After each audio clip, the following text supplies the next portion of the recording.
Finally we got hour compensation letter. এটা আমরা পেয়েছি হচ্ছে সানডে। হঠাৎ সানডে 11টা 20, তখন রাত্রি 11টা 20 হঠাৎ করে কম্পেনসেশন লেটার ঢুকলো টিসিএসের মেলে। তো চেক করলাম, চেক করে তো বাই জাস্ট লিটারালি শকড। আচ্ছা, তো সানডে ওই দিন রাতে তো ঘুমিয়ে পড়লাম। নেক্সট ডে উঠে অফিস যাওয়ার কথা, একটু শরীর খারাপের জন্য অফিস জয়েন করতে পারিনি। মানডে আমি ছিলাম না, তো টুইসডে যখন অফিস গেলাম গিয়ে বুঝলাম কেউই তাদের হাইক নিয়ে খুব একটা বেশি স্যাটিসফাইড নয়। আর কি বলবো, সবাই তো মোটামুটি জানোই যে টিসিএসের হাইকের কি কন্ডিশন। তো এইবারও তার ব্যতিক্রম নয়, এইবারও ওই রকমই হাইক এসছে সবার।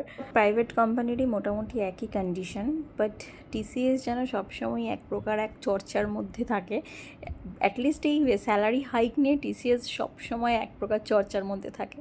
তো আমাদের যবে থেকে কম্পেনসেশন লেটার এসছে তবে থেকেই দেখতে পাচ্ছি যে মোটামুটি টিসিএসের স্যালারি হাইক নিয়ে অলরেডি সরগম পড়ে গেছে।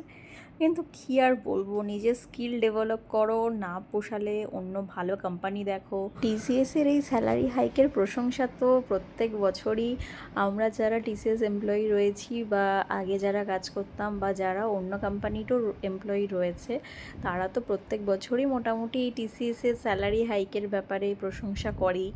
আর কি বলার, এটা যা বুঝতে পারছি যেমন ছিল তেমনই থাকছে, তেমনই থাকবে। আগামী ভবিষ্যতে কী হবে বলতে পারছি না, তবে এতদিন যা ছিল তাই এবছরও চলে এসছে। নতুন কোনো গল্প টিসিএস হাইক নিয়ে নেই।